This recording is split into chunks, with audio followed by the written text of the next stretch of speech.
நேர்மையாளர் சகாயம் IAS அவர்களின் அரசியல் அநீதிக்கு எதிரான போராட்ட பதிவு கடைசி தரியில் கண்டாங்கி சேலை சென்னை புத்தக கண்காட்சியில் விற்பனையாகிக் கொண்டிருக்கிறது. நீங்க எல்லாம் எந்த தைரியத்துல கட்சி ஆரம்பிச்சீங்க? ஸ்டாலினுடைய வெற்றி மறுபடியும் உறுதிப்படும். போன தடவை ஸ்டாலினுடைய பி டீம் அண்ணாமலை, இப்பொழுது விஜய் பி டீம்.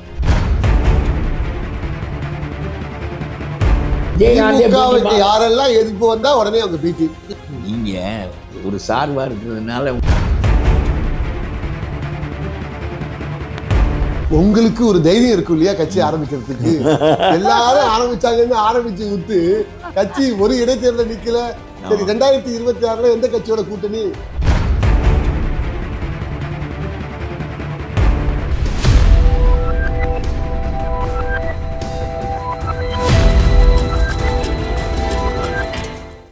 உலகத் தமிழர் அனைவருக்கும் வணக்கம். தேசத்தின் நம்பிக்கையின் நேர்காணல் நேரம். பல கருப்பையா அவர்கள் வந்திருக்கிறோம். அண்ணா வணக்கம், எப்படி இருக்கீங்க? எப்படி இருக்கு உங்களுடைய தமிழ்நாடு கழகம்? ஒரு 15,000 பேர் அந்த கட்சியில சேர்த்து வச்சிருக்கேன். ஒரு பெரிய மாநாடு நடத்தினோம் OMCAல. ஒரு 15,000 பேர் சேர்த்தான். ஆனால் அந்த கட்சியை நடத்துவதற்கு பணம் வேண்டும். நீங்க எல்லாம் எந்த தைரியத்தில் கட்சி ஆரம்பிச்சீங்க? அதான் ஆரம்பித்தான். நான் நினச்சேன், நல்லவர்களெல்லாம் வசதி உள்ளவர்களெல்லாம் ஒரு புதிய கட்சி வளரட்டும் என்று சொல்லி நம்முடைய கோட்பாடுகள் எல்லாம் கேட்டு விட்டு இந்த கட்சி வளர்ச்சிக்கு உதவுவார்கள் என்று நினைத்தேன். ஒரு பணக்காரன், ஏன்பா நீ தனியாக என்னப்பா பண்ணுறது, ஏன்பா என்னப்பா பண்ண போகிற என்று இப்படித்தான் கேட்டார்களே தவிர, அதனால் என்னுடைய வீட்டுக்குள்ளே அந்த கட்சி சுருங்கி விட்டது. அது அலுவலகம் கிடையாது, ஜீப்பு கிடையாது, எதுவும் கிடையாது, வசதி கிடையாது. ஆனால் என்னை பின்பற்றுகிற தொண்டர்கள் ரொம்ப, அவர்களும் வசதி இல்லாதவர்கள். ஒரு வசதியானவன் என்னுடைய கட்சியில் கிடையாது. ஸோ அரசியல் செய்யணும்னா பணம் வேணும். பணம் வேணும். பணம் இல்லாதவன் இன்னைக்கு அரசியல் கட்சி ஆரம்பிக்க முடியாது. அவர்கள் வாக்குக்கு பணம் கொடுப்பது, அரசை பயன்படுத்தி நிதி திரட்டுவது, ஊழல் செய்வது, பிறகு அதை 2,000 கூட கொடுப்பது ஒரு ஆளுக்கு என்று அந்த அரசியலுக்கு தேவை. இயல்பான அரசியல், காமராஜர் நடத்திய அரசியல் போல நடத்துவதென்றாலும் கட்சி நடத்துவதற்கு பணம் வேண்டாம். உங்களுக்கு ஒரு தைரியம் இருக்கும் இல்லையா கட்சி ஆரம்பிக்கிறதுக்கு? எல்லாரும் ஆரம்பிச்சாங்கன்னு ஆரம்பிச்சு விட்டு கட்சி ஒரு இடைத்தேர்தல் நிக்கல. சரி, 2026 எந்த கட்சியோட கூட்டணி? இல்லை, திமுகவுக்கு எதிரணியோடு கூட்டணி. இது என்ன அப்படிதான் திமுக. அதாவது எப்பொழுதுமே மக்கள் எப்படி விஜய் கூட கூட்டணி இல்லை, விஜய் இல்லை, மக்கள் எப்பொழுதும் எப்படி முடிவு செய்கிறார்கள் என்றால் எது வேண்டாம் என்று தான் முடிவு செய்வார்கள். ஒரு தடவை கருணாநிதி ஒருவர் மட்டும் வெற்றி பெற்றார். ஒரு முறை அம்மா 2 இடத்திலும் தோற்றார்கள், 4 இடங்களில் வெற்றி பெற்றார்கள். மொத்தமே தெரிகிறது என்றால் ஏதாவது ஒரு காரணம் பற்றி மக்கள் கோபம் கொள்ளுகின்ற போது அவர்கள் அந்த எந்த கட்சி இறக்கப்பட வேண்டும் என்று நினைப்பார்களே தவிர எது ஆட்சிக்கு வர வேண்டும் என்று நினைப்பதில்லை. மாற்றாக எது வலிமையாக இருக்கிறதோ அதற்கு வாக்களித்து விடுவார்கள். இதுதான் மக்களுடைய பழக்கம், உலகம் பூராவும், ஜனநாயக நாடுகளில் பூராவும். அதனாலே இப்பொழுது ஒரு கட்டத்தில் திமுக 14 ஆண்டுகள் தொடர்ந்து தோற்கடிக்கப்பட்டது. இப்படி அது தோற்கடிக்கக்கூடிய ஆற்றல் காமராஜரும் உயிரோடு இருந்தார், அல்லது நம்முடைய எம்ஜிஆரும் இருந்தார். ஆனால் காமராஜரை விட உள்ளுக்குள் இருந்து வந்த எம்ஜிஆருக்கு தான் அது முடியும் என்று கருதி மக்கள் எம்ஜிஆரை பெரிய அளவுக்கு தூக்கினார்கள். ஆகவே யார் தோற்கடிக்கப்பட வேண்டும் என்பது தான் உள்ள எண்ணம். அதனால தான் நான் சொல்கிறேன், இப்போ நம்முடைய விஜய் ஆட்சிக்கு வர வேண்டும் என்று விரும்புகிறார். எனக்கு விஜய் வரக்கூடாது என்பது எண்ணம் இல்லை. ஏன்னா என்னை பொறுத்தவரையிலும் எதிர்க்கட்சிகளெல்லாம் இணைந்திருப்பதின் மூலம்தான் ஸ்டாலினை தோற்கடிப்பது எளிதே தவிர, இவர்கள் பிரிந்திருப்பார்களே ஆனால், இதில் ஒருவர் பி டீமாக ஆகிவிடுவாரே ஆனால் ஸ்டாலினுடைய வெற்றி மறுபடியும் உறுதிப்படும். அது எதை வைத்து சொல்கிறேன் என்றால், சென்ற பாராளுமன்ற தேர்தலில் பாமக அதிமுகவோடு தான் இருந்தது. இரவு முழுவதும் பேசி முடித்து விட்டார்கள். எண்ணிக்கைகளெல்லாம் முடிவு செய்யப்பட்டு விட்டன. ஆனால் அண்ணாமலை போய் பாமகவை தனியாக கூட்டிக் கொண்டு வந்து உனக்கு வசதி செய்து தருகிறோம், எல்லாம் தருகிறோம், செஞ்சு கொடுத்தாங்களா? கொடுத்தார்கள். நிற்பதற்கு வேண்டும் செய்து கொடுத்தார்கள். கொடுத்து கடைசியில் பாமகவும் தோற்றது, பாஜகவும் தோற்றது, அதிமுகவும் தோற்றது. அந்த வாக்குகளை இணைத்து பார்த்திருந்தால் 10 இடங்களில் அதிமுக வெற்றி பெற்றிருக்கும், பாமக 3 எம்பிக்களில் வெற்றி பெற்றிருப்பார்கள். இதை யார் கெடுத்தார்கள்? அண்ணாமலை. போன தடவை ஸ்டாலினுடைய பி டீம் அண்ணாமலை, பாஜகவினுடைய அண்ணாமலை. ஆனால் பாஜக திமுக எதிர்ப்பில் உள்ள அமைப்பு, திமுக வரக்கூடாது என்று நினைக்கின்ற அமைப்பு. ஆனால் அவர்களுடைய செயல்பாடுகள் திமுக வருவதற்கு உதவின. இந்த தடவை இதை விஜய் செய்வாரோ என்பது என்னுடைய எண்ணம். என்னுடைய கருத்து, விஜய் வருவதற்காக பாஜகவோடு சேராமலே காத்திருந்தார் எடப்பாடி. விஜயினுடைய வலிமை தெரியவில்லை என்று பொருளில் 10% மேல் வாக்கு வைத்திருப்பவர்களுடைய வலிமை ரொம்ப இன்றியமையாது. தாவேக்காவுக்கு 28% இல்லை, அது வாக்கு வங்கி இருக்கிறதா சொல்றாங்க. எல்லாரும் சொல்லுவாங்க எடப்பாடி 45% எங்களுக்கு இருக்கிறது என்று சொல்லியிருக்கிறார். 200 இடங்களில் வெற்றி பெறுவோம் அது சொல்லுவார்கள். ஆனால் நான் என்ன சொல்கிறேன் என்றால், அது வெளிப்படும் போது தான் உண்மை தெரியும். அதுவரையிலும் அவரவர் சொல்லிக் கொள்வது அவரவருக்கு இசைவாக. கூட்டம் கூடுதில்லை, தெரிக்குது இல்லையா? கூட்டம் ஒரே கூட்டம் தான் திரும்ப திரும்ப கூடி தெரிக்கிறது தவிர அவர் எங்கே கூட்டம் போட்டாலும் இதே அளவு கூடும். அவர்களே திரும்ப திரும்ப வருவார்கள். இளைஞர்கள் ஒரு பகுதி வருவதனால் மட்டுமே நாம் வெற்றி பெற்று விட முடியாது. அவர் என்ன சொல்லி ஆட்சி அமைக்க நினைக்கிறார் என்பதெல்லாம் எத்தனையோ வகையான கருத்துக்கள் உண்டு. தமிழ்நாட்டில் எலெக்ஷனுக்கு 100 நாள் தான் இருக்கு. யாருக்கு சாதகமாக இருக்கு, யாருக்கு பாதகமாக இருக்குன்னு பார்க்குறீங்க தமிழ்நாடு அரசியல் களத்தை? இல்லை, ஆனால் எனக்கு ஒரு பேச்சுக்கு சொல்லுகிறேன். அவர் ஒரு பெரிய தேர்தல் வழக்கை சந்திக்க இருக்கிறார் முதலமைச்சர். ஸ்டாலின் இல்லை என்றால் அது உதயநிதியால் தாங்க முடியாது. இப்படிதான் கலைஞர் இருக்கும்போது சொன்னீங்க, கலைஞர் இல்லை என்றால் ஒன்றும் பண்ண முடியாது. கில்லி மாதிரி கூட்டணியை தக்க வச்சுட்டு சிங்கம் மாதிரி பண்ணிட்டு இருக்காங்க இல்லையா? அவருடைய ஆட்சி முறையில் உங்களுக்கு சொல்லுகிறேன், நீங்கள் எதை மறுத்து விடுகிறீர்கள் என்றால், மோடி உங்களுக்கு எதிராக இருக்கிறார் என்று நீங்கள் நினைத்தால் மோடிக்கு எதிரானவரெல்லாம் உங்களுக்கு நண்பர்களாகி விடுகிறார்கள். மோடியை ரொம்ப ரசிக்கவில்லை. இதுவா பேச்சு? இப்படியே எந்த மனிதனும் முழு தீயவனும் இல்லை, எந்த மனிதனும் முழு நல்லவனும் இல்லை. எனக்கு அடிப்படையில் நான் ஒரு காந்தியன், அவ்வளவுதான். நம்முடைய ஆட்கள் சிறையில் இருப்பது பற்றி கவலைப்பட மாட்டார்கள். செந்தில் பாலாஜி 1.5 ஆண்டுகள் இருந்தார். கனிமொழி, ஆவண்ண ராஜா 1.5 ஆண்டுகள் டெல்லி திகார் சிறையிலே இருந்தார்கள். கெஜ்ரிவால் சிறையில் இருந்தார். எல்லாரும் சிறையிலேயே இருந்து கொண்டு மந்திரியாக இருந்தார்கள்.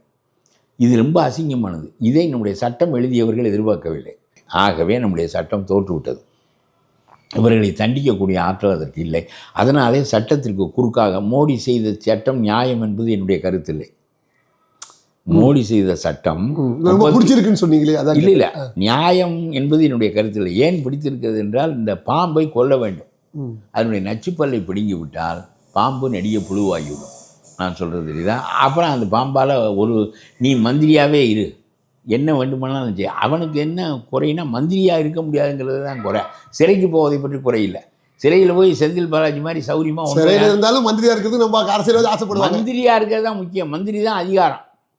அதனால் சிறையில் எவ்வளோ காலத்துக்கு இருப்போம், சிறையிலும் போய் மந்திரியாக இருக்க வேண்டும் என்று கருதுகிற ஒரு முறை வந்த பிறகு, கெஜ்ரிவால், நம்முடைய செந்தில் பாலாஜி மாதிரியான முறைகள், கனிமொழி எல்லாரும் வந்த பிறகு, இப்பொழுது உங்களுக்கு சிறையில் வைப்பது முக்கியமில்லை.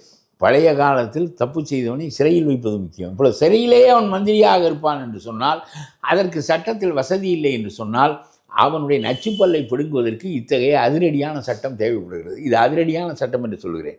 ரொம்ப நியாயமான லாஜிக்கலான சட்டம் என்று நான் சொல்லவில்லை. இந்த அதிரடியான சட்டத்தின் மூலம் ஊழல் மனிதர்களை நீங்கள் பதவியிலிருந்து தூக்கிவிட்டால், இந்த ஊழல் வாழ்க்கை முறை என்கின்ற நிலை இங்கே இருக்காது. நீங்கள் எண்ணி பாருங்கள். ராஜாஜி முதலமைச்சர், ஜீவானந்தம் ராமமூர்த்தி எதிர்க்கட்சி, என்ன காமராஜர் முதலமைச்சர், முத்துராமலிங்க தேவர் எதிர்க்கட்சி. இப்படி ஒவ்வொரு மனிதனுடைய தகுதிக்கும் தகுந்தாற்போல் எதிர்க்கட்சி இருந்திருக்கிறது. ஸ்டாலின் முதலமைச்சர், சீமான் எதிர்க்கட்சி, ஸ்டாலின் முதலமைச்சர், விஜய் எதிர்க்கட்சி. இது எப்படி இருக்கிறது? ஸ்டாலின் முதலமைச்சர், எடப்பாடி தான் இப்போ எதிர்க்கட்சி. இல்லை, இப்போ எதிர்க்கட்சி தலைவராக இருக்கிறார் என்றாலும் நிலைக்கு போய்விடுகிறது. இப்பொழுது நம்முடைய சீமானோ அல்லது விஜயோ அல்லது வேறு யாருமோ ராஜாஜிக்கு எதிர்க்கட்சியாக இருந்து செயல்பட்டுருக்க முடியாது. காலம் தலைமுறையை இறக்குகிற போது எதிர்நிலையை இறக்கி விடுகிறது. விஜய் பற்றி என்னதான் நினைக்கிறீங்க? விஜய் அவர் எவ்வளவு ஒரு பேதமையாக, ஃபூலிஷ்னஸ் என்று சொல்வார்கள், அவருக்கு யோசனை சொல்லுகிறவனெல்லாம் சுத்த பரிமுட்டாலை வைத்திருக்கிறார். என்ன, இந்த பாமகவை தோற்கடித்துட்டு வந்தவன் தான் இவருக்கு யோசனை சொல்லுகிறான்.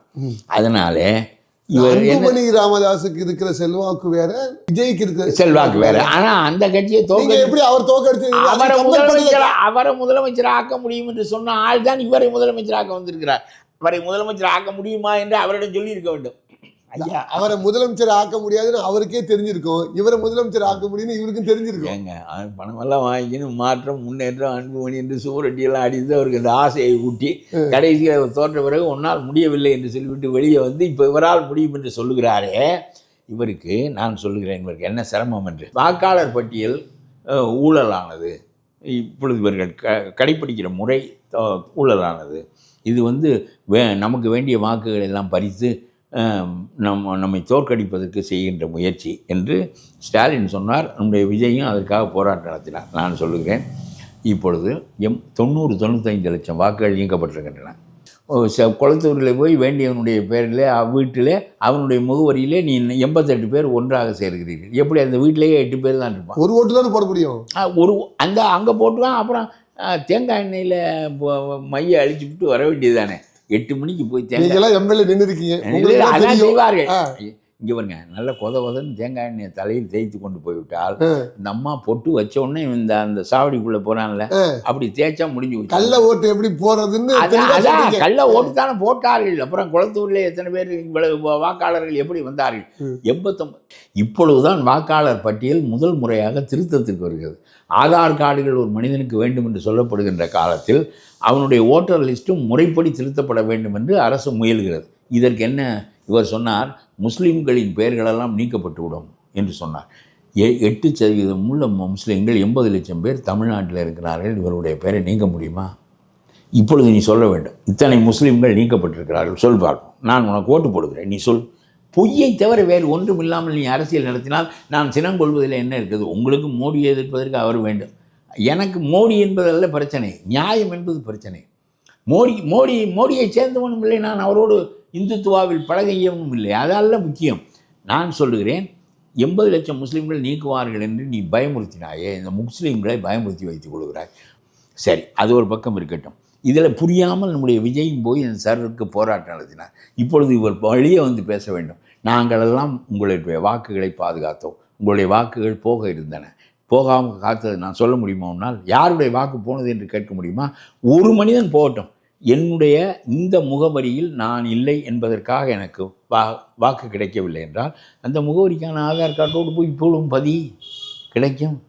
40% இங்கே பாருங்க, 60% தான் ஓட்டு பதிவானிச்சுங்கிறதெல்லாம் இருக்காது, 90% பதிவாகும். என்ன உண்மையாக இருக்கிறவன் தான் இப்போ வாக்காளர் பட்டியலுக்கு வந்துட்டேன். அப்போ செத்தவன் இருந்தால், ஆகவே 40% ஓட்டு போடுறதுக்கு அப்போ புதவுளியிலேருந்து எந்திரிச்சு வந்துடுவேன் வாக்கு போடுறதுக்கு. இப்போ அதெல்லாம் வர முடியாது. இதுக்கு போய் போராட்டம் இருக்கிறேன். உனக்கு நான் என்ன சொல்கிறேன், திரைப்படங்களையும் பார்த்துருக்கணும். அதில் முன்னாடி 2 குதிரை ரொம்ப சூட்டப்பான குதிரை வச்சுருப்பேன். ஏன்னா அதுதான் திசையை திருப்புது. நான் சொல்கிறது தெரியுதா? திசையை திருப்புறது முன் 2 குதிரை, பின் 2 குதிரை அதுக்கு பின்னாடி ஓடிக்கினே இருக்கும். அது திரும்பினா இதுவும் திரும்பும், அது நின்னா இதுவும் நிற்கும். அதனால் முன் 2 குதிரை தான் சூட்டப்பாக இருக்கணும். அதனால் இப்போ தான் நீ அரசியலுக்கு வந்திருக்க, சூட்டப்பான குதிரையை முன்னாடி விட்டு பின்னாடி போவியா? அதை விட்டு நான் தான் முதலமைச்சர் ஆகணும், குதிரை ஆகணும்னு நினச்சா கடைசியில் நீனும் கெட்டு கடைசியில் எதிர்கட்சிகளையும் கெடுத்து பீட்டிமாயி ஸ்டாலின் வருவதற்கு துணை செய்ய போகிறாய். நீ எந்த ஸ்டாலின் பெரிய அருவருக்கத்தக்க அரசியல்வாதி என்று கருதுகிறாயோ, ஊழல் என்று கருதுகிறாயோ, அந்த மனிதனை அகற்றுவதற்கு நீ உனக்காக காத்திருந்தார். பிஜேபியோடு கூட சேராமல் காத்திருந்தார் நம்முடைய எடப்பாடி. அதனால் நம்ம ஒரு சமயச்சார்பற்ற கூட்டணியை உருவாக்கி பார்ப்போம் என்று கூட நினைச்சினா, ஒருவனும் கிடைக்கவில்லை என்றால் கிடைத்தவனையும் விட்டு விட்டு என்ன செய்வது? கிடைத்தவன் யாராக இருந்தாலும் பரவாயில்ல, அதுதான் அதான் அரசியல். அதான் அரசியல். Who is to be removed என்பது தான் முக்கியம். இப்போ உங்களுக்கு வேறு கருத்து இருக்குது, who is to be removed என்பது. இப்போ இந்த ஊழல் 40 அடி ரோடு 30 அடியாக போடப்படுவதில் உங்களுக்கு பாதிப்பு இருக்கிறது. நீங்கள் கார் ஓட்டுகிற போது சாலையின் அகலம் குறுகி விடுகிறது, ஆபத்து ஏற்படுகிறது, உங்களையும் பாதிக்கிறது. ஆனால் அதையெல்லாம் விட உங்களுக்கு நம்முடைய மதம் என்பது பெரிய முக்கியமாக தெரிகிறது. இப்போ நான்லாம் மத அடிப்படையில் சிந்தித்து பார்ப்பதில்லை. இவனுடைய ஆட்சி எப்படி இருக்கிறது என்று தான் சிந்தித்து பார்ப்பேன். நம்முடைய ஜாதி மதம் ரெண்டும் நீங்கிய அரசியல் தான் நியாயமான அரசியலாகணும். ஆட்சி நல்ல ஆட்சியா, நியாயமான ஆட்சியா, நமக்குரிய நியாயங்கள் கிடைக்குமா, நம்ம நல்ல மனிதனாக இருந்து நமக்கு சட்டம் பாதுகாப்பு அளிக்குமா, அதான் கேள்வியாக இருக்கு. விஜய் ஏடிஎம்குள்ள வந்துட்டா நல்லவர் இல்லை, அவர் தனியா நின்று வாக்க பிரிச்சு திமுக ஜெயிக்க வச்சுட்டாருன்னா அவர் கெட்டவர். ஆமா, இங்கேயும் சுயநலம் தானே. இல்லை ஸ்டாலினை ஜெயிக்க வைக்கிறதுங்கிறது உங்களுடைய கருத்துக்கு மாறானது. நான் என்ன சொல்றேன், உங்களுடைய கருத்துக்கு மாறானது இல்லை, அவருடைய கருத்துக்கு மாறானது. இது ரொம்ப மோசமான ஆட்சி என்று சொல்லிவிட்டு நீ ஒரு 10-15% வாக்குகளை பிரித்து விட்டால் 28% வாக்கு 38 நிலைமைக்கு இந்த பாருங்க, மாசம் வாக்கு ஏறிட்டே இருக்கு விஜய்க்கு. 38-48 அவருக்கு இருந்தால் அது பேச்சே இல்லை. உங்களுக்கு கூட்டணி சேருவதற்கே ஆள் கிடைக்க மாட்டேங்கிறான். ஏன் கூட்டணியே தேவையில்லைங்க விஜய்க்குன்னு சொல்றாருங்க. முடியாதவங்க தான் கூட்டணி வச்சு சேர்ப்பாங்க. மக்கள் ஓட்டு போட போறாங்க, மக்கள் நாங்க எங்களை விரும்புறாங்க விஜய, நாங்க ஜெயிக்க போறோம். அவங்க தெளிவா இருக்காங்களே. தெளிவா அவர்கள் இருக்கிறார்கள் என்பது வேறு, நடப்பு என்பது வேறு. தனியாக ஆட்சி அமைப்போம் என்று சொன்னால் ஒருவனும் நம்மோடு வந்து சேர மாட்டான். பங்கு கொடுக்குறோம் என்று சொன்னால் எல்லாரும் அதுக்கு எவ்வளோ பெரிய மனசு வேணும். பங்கு கொடுக்குறேன் என்பதற்கு நல்ல மனசு இருந்தது. கேளுங்க, திருமாவளவன் வர போகிற திருமாவளவனுக்கெல்லாம் வாழ்க்கையில் அந்த கட்சி மந்திரி ஆகுங்கிறது தான் வாழ்க்கை குறிக்கோள். என்ன அந்த கட்சி வரல, கம்யூனிஸ்ட் கட்சி வரல, இருக்கிற கட்சி வரல, எவனும் வரல. நிறைய நாள் இருக்குன்னு கேளுங்க, வரல. காங்கிரஸ் வருவது போல் ஒரு நிலை இருந்தது. என்ன இவர்களும் முண்டினார்கள். அவர்கள் என்ன செய்தார்கள் என்றால், ரொம்ப நேற்று திருச்சி வேலுசாமி பேசியிருக்கார். காங்கிரஸ் கூட்டணிக்குள்ள வந்தே ஆகும் தாவேக்கா, 2 பேரும் கூட்டணி ஆரம்பங்கிறாரு. அவர் பேசியது காங்கிரஸ் பழுத்த பழம். அவன் அங்கிருந்து வந்து இவனோட ஒட்டினான். ஒட்டிய பிறகு திமுகவுக்கு அச்சம் ஏற்பட்டது. இப்போ திமுக அவர்களை பூரா வலை வீசி, செல்வ பெருந்தகை, ப. சிதம்பரம் எல்லாரும் திமுக வலைக்குள் இருக்கிறவர்கள் தான். ஒரு 30-40 ஆண்டுகளாக பிஜேபி மாற்று அரசியல் சக்தியாக இந்த நாட்டில் வர வேண்டும் என்று விரும்பியது. இந்த நாட்டை 30 ஆண்டுகள் ஆண்ட காங்கிரஸ் 67 கீழே இறங்கி, காமராஜர் இருக்கின்ற வரையிலும் தவிர, 75 வரையிலும் தவிர, அதற்கு பிறகு இந்த கட்சி தலை தூக்கவே முயலவில்லை. என்றால் நாங்கள் 10 பேர் எம்பி ஆனால் போதும், அங்கே காங்கிரஸ் மற்ற இடங்களில் வெற்றி பெற்று வந்துவிடும், மந்திரியாக ஆகிவிடுவோம், நாங்கள் வசதியாக இருப்போம், கட்சியை வளர்க்கின்ற வேலையெல்லாம் எவன் செய்வான், அப்புறம் தோற்க வேண்டிய நிலைமை வரும் என்று சொல்லி எப்பொழுதும் எவனோடு ஒட்டி கொண்டு பதவிக்கு வரலாம் என்று தான் இந்த ஒரு 10 பேர், இந்த எம்பியாக இருக்கிறவர்கள், எம்எல்ஏயாக இருக்கிறவர்கள் நினைத்தார்களே தவிர, ஒரு மாற்று கட்சியாக காங்கிரஸ் வரலாற்று கட்சி அதை கொண்டு வருவதற்கு அவர்கள் முயலவில்லை. இப்பொழுது இந்த விஜயை காட்டி திமுகவை மிரட்டி கூடுதல் இடம் பெறுவதற்கு முயல்கிறார்களே தவிர, ஆட்சியில் நேற்று முந்தாநாள் ஒரு மனிதர் பேசியிருக்கிறார். காங்கிரஸிலே ராஜீவுக்கு வேண்டிய ஒரு மனிதர், ஆட்சியில் பங்கு கொடுத்தாதான் கூட்டணி அப்படின்னு சொல்றாரு. இன்றைக்கு வந்து திடீர்னு இடங்கள் கூட கேட்பதற்கு விஜயை ஒரு கடிவாயாக பயன்படுத்துகிறார். சரி, கொஞ்ச நாளைக்கு ஓடும். இப்பொழுது ஸ்டாலின் என்ன செய்தார், இவர்களெல்லாம் நேற்று போய் சிதம்பரம் அங்கே போய், உங்களுக்கு என்ன முதுகில் இங்கே எண்ணெய் படாமல் இருக்கே, நான் ஒன்றும் தேய்ச்சி விடவான்னு தேய்ச்சி விட்டு வந்துட்டார். முதுகில் சரியாக எண்ணெய் படலை, உங்களுக்கு கை எட்டலை, நான் எதுக்கு காங்கிரஸுக்கு இருக்கேன், கையை சின்ன எதற்கு வைத்திருக்கிறோம்னு எண்ணெய் விடாத இடத்துல போயிட்டு வந்துட்டார். போயிட்டு வந்தால் அதனுடைய பொருள் என்னென்னா, நம்ம எப்பவும் போல் கூட்டணியில் இருப்போம், அதெல்லாம் நான் மேலே சொல்லி சரி பண்ணிக்கிறேன், 2 பேர் கலகம் பண்ணினால் என்ன, அப்படி தான் காங்கிரஸில் கலகம் பண்ணுவார்கள். பிறகு நாங்கள் வழக்கம் போல் இப்படியே தான் 50 ஆண்டுகளாக அரசியல் நடத்தியிருக்கிறோம். உங்கள் பார்வையில் காங்கிரஸ் திமுக கூட தான் இருக்கும், இப்போவும் இருக்கும். ஏன்னா அவர்கள் இதை மிரட்டுவதற்கு மட்டும்தான் பயன்படுத்துகிறார்கள். கொஞ்சம் கூட இடம் வாங்குவார்கள், கண்டிப்பாக வாங்குவார். கூட்டணியில் ஆட்சி கொடுத்துருவாங்க, ஆட்சி கொடுக்க மாட்டார்கள், கூட இடம் வாங்குவார்கள். இவர்களுக்கு ஆட்சியில் பங்கு கிடைக்காது. ஏனென்றால் ஆட்சியில் பங்கு கிடைக்க வேண்டும் என்றால் 60-70 இடங்கள் நீ பெற வேண்டும். ஒரு முறை கருணாநிதி போதுமான பெரும்பான்மை இல்லாமல் இருந்தார். அப்பொழுது காங்கிரஸ் அந்த இடத்தை பெற்றிருக்க முடியும். அப்பொழுது இவர்கள் போய் டெல்லியில் தன்னை கட்டி, மேலே உங்களுக்கு ஆதரவு தெரிவிக்கிறோம், கீழே எங்களை தனியாக விட்டு விடுங்கள் என்று சொல்லி 2 பேரும் சமமாக நின்றார்கள் தேர்தலில். இப்போ 25 இடத்திற்கு தொங்குகிறாயே, நாக்கை தொங்க போட்டு கொண்டு நிற்கிறாயே, 117 இடத்தில் நின்று கருணாநிதி 90 தான் வந்தார். அப்பொழுது கருணாநிதி கேட்கிறார் தேர்தலுக்கு முன்பு, நாங்கள் 2 பேரும் சமநிலையில் நிற்கின்ற போது நீங்கள் எங்களை விட 4 பேர் கூடுதலாக வந்துவிட்டால் முதலமைச்சராக நீங்கள் ஆவீர்களே, உங்களுடைய ஆட்சிக்கு கீழே நாங்கள் இருக்க முடியுமா என்று கேட்கிறார். அதற்கு இந்திரா காந்தி சொல்கிறார், நாங்கள் கூடுதல் இடங்களை பெற்றாலும் முதலமைச்சர் நீங்கள் தான் என்று சொல்கிறார். பிறகு உங்களுக்கு அங்கே ஆதரவு தருகிறோம், இங்கே எதற்கு நாங்களே ஆண்டு விட்டு போகிறோம் என்று சொன்னபோது சட்டசபையில் 5 ஆண்டுகள் கையை தூக்கி கொண்டிருந்தார்களே தவிர அதிகாரத்தில் பங்கு கேட்கவில்லை. இப்படியெல்லாம் இருந்தவர்கள் இப்பொழுது இந்த விஜயை காட்டி கொஞ்சம் பேர் கிளம்பியிருக்கிறார்கள். கிளம்பியதை அமுக்குவதற்கு நம்ம செல்வ பெருந்தகை, சிதம்பரம் மாதிரி பல பேர் இருக்கிறார்கள் அந்த கட்சியில். போய் சிதம்பரம் சரி பண்ணி விட்டு வந்து விட்டார். பயப்பட வேண்டாம், நாங்கள் தானே இருக்கிறோம், எங்களெல்லாம் தாண்டி காங்கிரஸ் போக முடியுமா, நாங்கள் தானே காங்கிரஸ், தொண்டர் எங்கே இருக்கிறான் கலகம் பண்ணுவதற்கு ஒருத்தனும் இல்லை. ஆகவே நீங்கள் பயப்பட வேண்டாம்னு சொல்லிவிட்டு வந்து விட்டார். அதை என்ன செய்வார்கள் என்றால் கொஞ்சம் இடங்கள் கூடுதலாக கொடுப்பார்கள். ஆட்சியில் பங்கு ஸ்டாலின் கொடுக்கவே மாட்டார். 41% இருந்த வாக்கு வங்கி இன்னைக்கு ஏடிஎம்கேக்கு 20% ஆணுச்சு. நீங்கள் மறக்க மாட்டீங்களா? இல்லை, நீங்கள் போன 70 இடம் அவர்களுக்கு இன்றைய எம்எல்ஏ இருக்கிறது. இந்த தேர்தலில் அண்ணாமலை போன்றவர்கள் பிரித்து கிழித்து எடப்பாடியை தோற்கடிப்பதற்கு பெரும் முயற்சி செய்து, அதுதான் நான் சொன்னேன் பி டீம் என்று. அண்ணாமலை பி டீம், பிஜேபி எதிர்ப்பு, அண்ணாமலை பி டீம், இப்பொழுது விஜய் பி டீம். இப்படி ஆள்களை பிடிப்பார்கள். ஒரு கட்டத்தில் விஜயகாந்த் யாரெல்லாம் எதிர்ப்பு வந்தால் உடனே அவங்க பி டீம் இல்லைனா இல்லை. இந்த பி டீம் அரசியலை நீங்கள் சொல்லி பழகி கொண்டது தான் நாங்கள் பழகி கொண்டது. நீ அதாவது வாக்குகளை பிரித்து விட்டால் விஜயகாந்த் செய்து முயற்சி செய்து தோற்றதை விஜய் அவர்கள் வெற்றிகரமாக செய்து முடிப்பார் அப்படின்னு கருத்தை நான் சொல்லிட்டேன். உங்க கருத்தை நீங்க சொல்றது அப்படின்னு தமிழக விஜய் விரும்புறவங்க நினைக்கிறாங்க. விரும்புறவங்க எதுக்குன்னு எனக்கெல்லாம் எந்த விருப்பமும் கிடையாது. Why should you become the chief minister of Tamil Nadu? What are you going to do? What are your plans? Tamil சமுதாயத்துக்கு நல்லது பண்ணணும், எல்லாருக்கும் வீடு கொடுக்கணும், எல்லாருக்கும் வேலை கொடுக்கணும், எல்லாருக்கும் வேலை கொடுக்கணும், மறந்துட்டு போட்டுருவோமோன்னு நினைச்சேன். ஆளுக்கு ஒரு வீடும் ஆளுக்கு ஒரு மோட்டர் சைக்கிளும் கொடுக்கணும்னு அடாடா இது அண்ணாவை விட பெரிய வேட்டாவில் இருக்குன்னு நினைச்சேன். அண்ணா கூட 3 படி தருகிறது என்று சொன்னதுக்கு ரொம்ப கேலி செய்தார்கள். ஆனா ஜெயிச்சு வந்தார் இல்லையா? ஜெயிச்சு வந்தாரு. அது கூட்டணி எல்லாம் காரணம் என்று வைத்துக் கொள்ளுங்க. ராஜாஜி ஜாஜி காகிதம் இல்ல கூட்டணி பலமா இருக்கவங்களுக்கு எதுக்கு கூட்டணி கூட்டணி கூட்டணி கூட்டணி கூட்டணிங்கிறீங்க.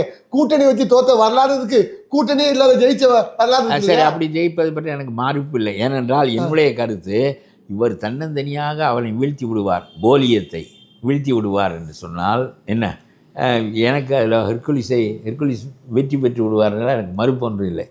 இப்போ உங்களுக்கு பிஜேபி மாநில அரசுகளை அழிச்சுக்கிட்டே வரதை நீங்க கண் கூட பாக்குறீங்க. அழிக்க முடியலையே.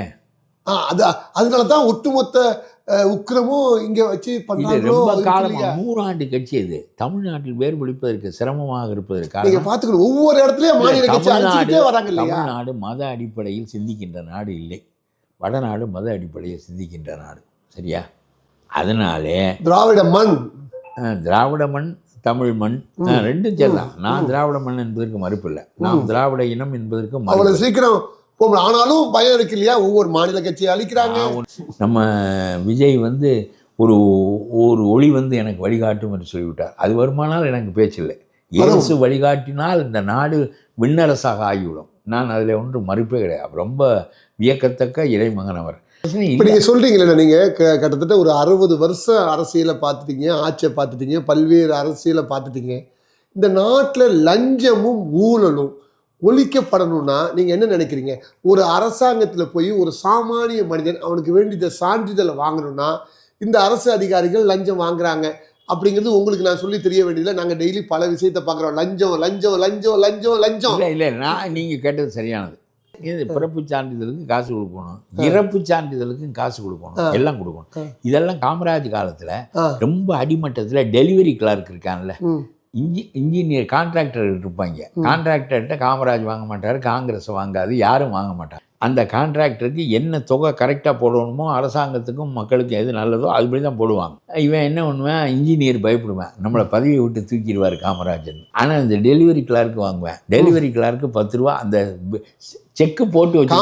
அந்த காலத்திலேயே இந்த லஞ்சம் செஞ்சிருக்கு. காமராஜரே மூவேந்தர் காலத்திலும் இருந்தது என்று சொன்னார். லஞ்சம் எங்கே இருந்தால் ஒன்றும் பண்ணாதுன்னா, இந்த பியூன் இருக்கேன், அவன் ஒரு 10 ரூபா கேட்குறேன், நீங்கள் இதை பொருட்படுத்த மாட்டேன்.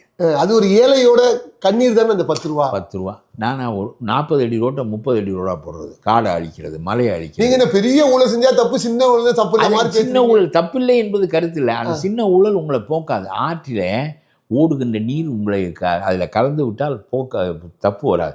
ஓடை நீரில் கலந்து விட்டால், அதாவது நீங்க அரசு ஊழியர் நியாயமா செயல்படுங்கிற அந்த இடத்துக்கு வர மாட்டாங்க. தப்பு இல்லை என்று சொன்னேன்னா இதெல்லாம் மீறி கொஞ்சம் இருக்கும். எப்பவும் கயமை என்று ஒன்று இருந்து கொண்டே இருக்கும். திருவள்ளுவர் கைமை பற்றி நான் பல நாடுகள் நல்ல மனிதர்கள் பல நாடு நீங்க விஷயத்தை உள்வாங்கி பதில் சொல்லுங்க. நான் பல நாடுக்கு போறேன்னு, ஆனா அந்த மேலை நாடுகள் எல்லாம் லஞ்சம் கிடையாது. லஞ்சம் இல்லாம இல்ல. எங்க இருக்குன்னா, எனக்கு என்ன வயிற்றுச்சா, என்ன கோபம், என்ன அரசீற்றம் அப்படின்னா, கடமையை அவங்க செய்வதற்கு பணம் வாங்குவதற்கு இல்ல, கடமையை செய்யறதுக்கு லஞ்சம் வாங்கி வைத்தியத்துல கொண்டு சாபம் பண்றாங்களே. ஆமா பண்றேன், அதை ஒழிக்கணுமா இல்லையா? அதுதான் கேட்கிறேன். 60 வருஷம் அரசியல் இருந்த நீங்க முதல்ல நீங்க ஸ்டாலினுக்கு எதிராக ஓட்டு போடுங்க. இப்ப ஜெயலலிதா ஆட்சி காலத்துக்கு போது இல்லையா? மொத்தமாக ஒழிக்க வேண்டும் சொல்றேன், ஆட்சி முறையில் ஒழிக்க வேண்டாம். இந்த நான் என்ன சொல்றேன்னா, பொருட்படுத்தாத அளவிற்கு இந்த கிளார்க் வாங்குறேன், அவன் வாங்குறான், இவன் வாங்குறான், நாடே அழிந்து சின்னதுல இருந்து பெருசு வரைக்கும் வாங்குறாங்கண்ணே.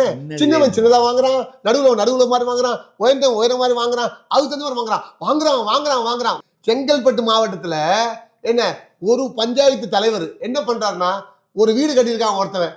அவன் போய், ஐயா நான் வீடு கட்டியிருக்கேன், அரசாங்கத்துக்கு வரி கட்டுறேன்னு சொல்றாரு. அப்படியா? 16,000 ரூபாய் வரி. சரிங்க கட்டுறேன். இதை கட்டுறதுனா இல்ல, அந்த அந்த சட்டப்படி 16,000 ரூபாய் கட்டுறேன், இந்த வரியை நீ கட்டணும்னா எனக்கு 1 லட்சம் லஞ்சம் கொடுக்குறாங்க. அதான்.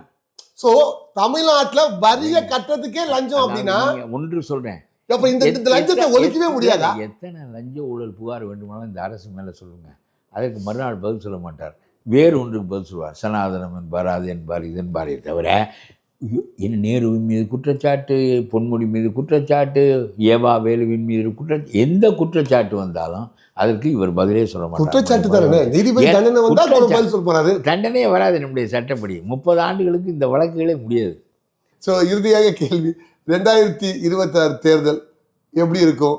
சிஎம் வருவாங்க இல்ல தமிழக யாரு who will become the chief மினிஸ்டர்ங்கிறத கூட விட அது எப்படி இருந்தால் சரியாக இருக்கும் என்றுதான் எனக்கு சொல்ல தெரியுமே தவிர, இப்போ உங்களை போல அது அவருக்கு 28% இருக்கு, இன்னொருத்தன் 12% இருக்குமா, இன்னொருத்தன் 6 தான் இருக்குமா, இதெல்லாம் நம்ம எலெக்ஷன் முன்னாடி பாருங்க 40% வந்து நிற்கும். இல்லை அதெல்லாம் என்ன நிக்கலைன்னு வச்சுக்கங்க, நீங்க என்ன பண்ண புரிய, நான் என்ன பண்ண போறேன், அது நினைச்சேன் ஏன் மறுபடியும் அண்ணனை கூப்பிட்டு இல்லைன்னு ஒரு கேள்வி கேட்போம்.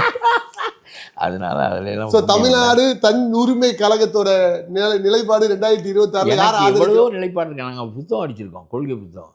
நான் வந்து கட்சியில 10 பேர் இல்ல, கொள்கை புத்தகம் மட்டும் வச்சிருக்கீங்க. 10 இல்ல 17 பேர் இருக்காங்க. அதெல்லாம் ஒரு கட்சியா தெரியல, எனக்கே தெரியல என்னன்னா அதுக்கு பலம் பத்தல, அது செயல்படுத்த. தன் உரிமை கழகம் யாரு கூட கூட்டணி போகும்போது அது நாங்க அந்த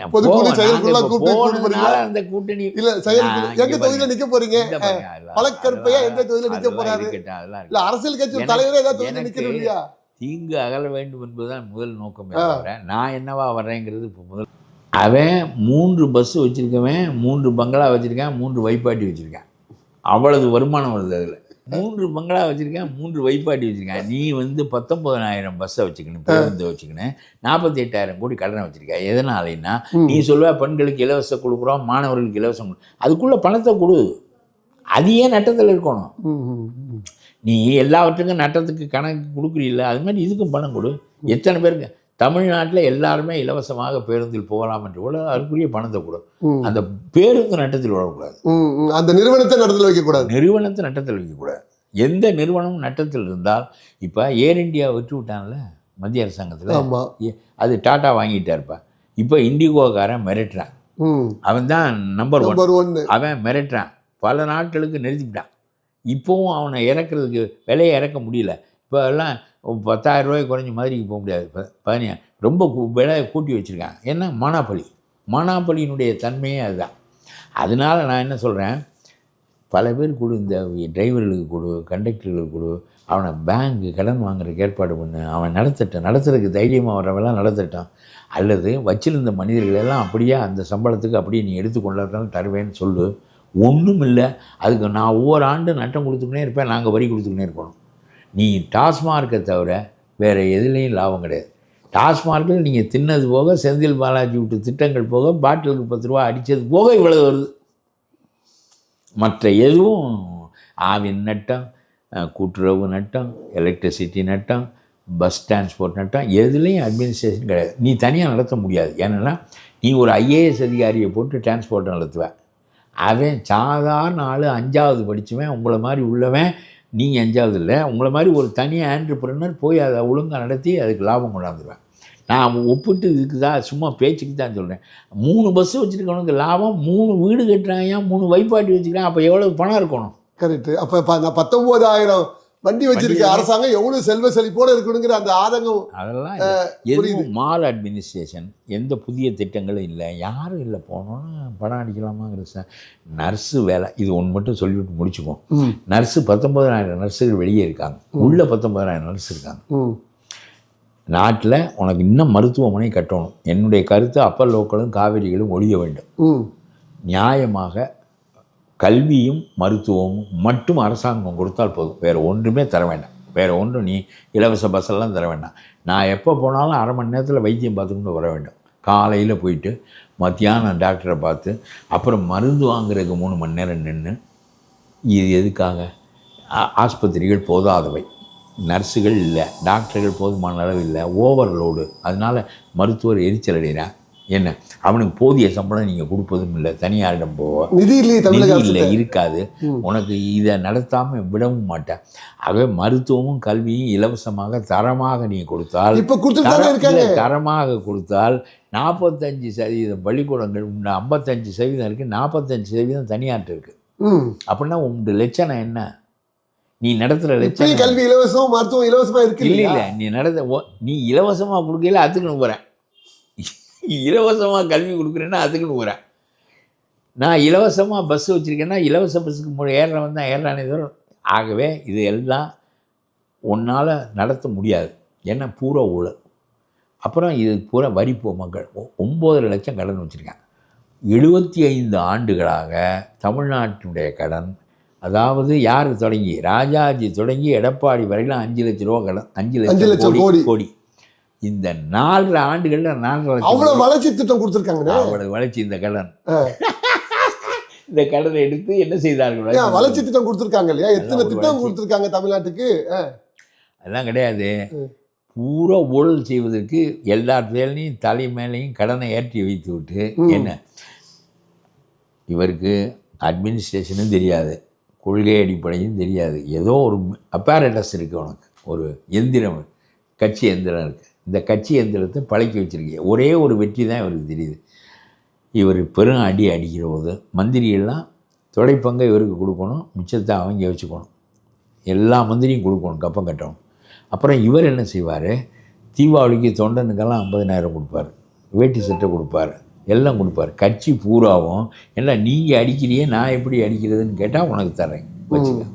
இப்படி ஒரு கட்சியை பழக்கி வச்சு, இந்த அட்டைகளெல்லாம் எந்த இரத்தத்தை உறிஞ்சி வாழ்கின்றன என்றால் நம்முடைய இரத்தத்தை. ஆகவே அட்டைகளை ஒழிக்க வேண்டும் என்று சொல்வது நம்முடைய இரத்தத்தை மிச்சப்படுத்தி கொள்ள வேண்டும் என்பதற்காக. ஆகவே DMK should be removed from power. அவ்வளோதான். இனிமேல் மீண்டும் ஒரு நேர்காணல் நேரத்தில் சந்திப்போம். நன்றி, வணக்கம்.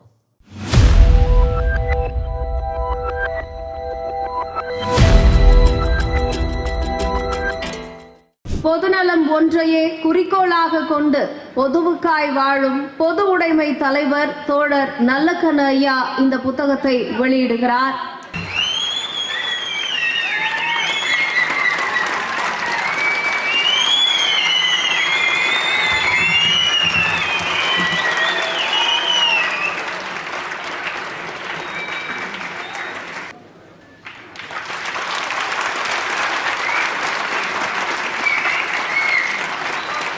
தேசத்தின் நம்பிக்கை மாத இதழ் அப்பா பதிப்பகம் இணைந்து வழங்கும் நேர்மையாளர் சகாயம் IAS அவர்களின் அனுபவ பதிவில் கடைசி தரையில் கண்டாங்கி சேலை புத்தகத்திற்கு உடனே அழையுங்கள்.